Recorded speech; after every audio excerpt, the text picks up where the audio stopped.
So this is my Math 100 Final, and I chose to do the non-standard methods for division of fractions, and my name is Gabriella Watson. So the non-standard methods for the division of fractions. So fractions themselves, I know, can be a bit scary, but once you add the word division into it, it just doesn't make it any better. It actually just makes it a whole lot scarier. So typically, to divide fractions, you would multiply the first fraction by the reciprocal of the second fraction, but today we will be addressing the non-standard methods that will shrink your fear, and it will also break down the methods for your understanding. And the two methods that we will be focusing on are the measurement, which is also known as the repeated subtraction one, and then the partitive and the sharing model. So the measurement / repeated subtraction.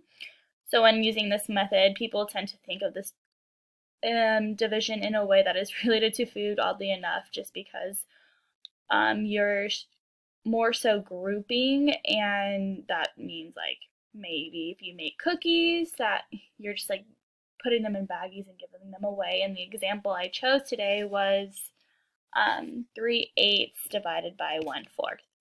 So then you ask yourself, how many 1/4 are in 3/8, aka how many groups can we make? Like stated, when we relate this to food, you come up with statements or word problems such as Maria has 3/8 pounds of sugar. How many 1/4 pounds can she make? So the graph below represents the 3/8, and the black shaded boxes are the ones that could be grouped in order to make one whole, and then we count and see how many whole 1/2 or 1/4 could be made.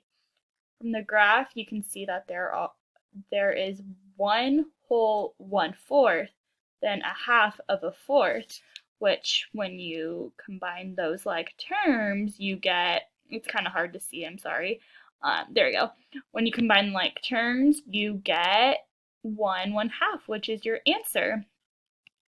So that is that for the measurement and repeated subtraction, and then we will go to the partitive and sharing model. The partitive model is a model that you are given a number, which is the fraction of what the finished product is.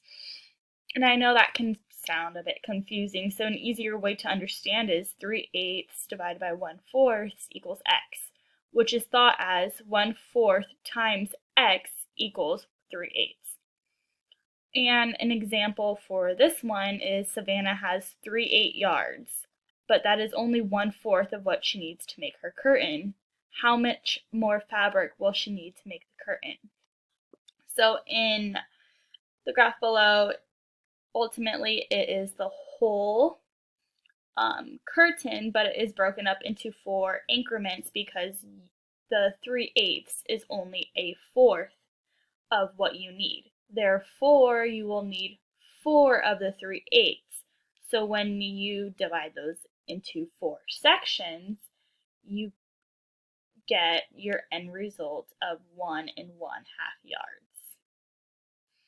Well, this completes my project. I did partitive, and so we have the partitive sharing model, and then we also have measurement repeated subtraction. I hope you guys learned something. I hope fractions after seeing these examples aren't as scary. I know they still can be a little scary, but just take a deep breath and breathe and you'll be fine. Thank you.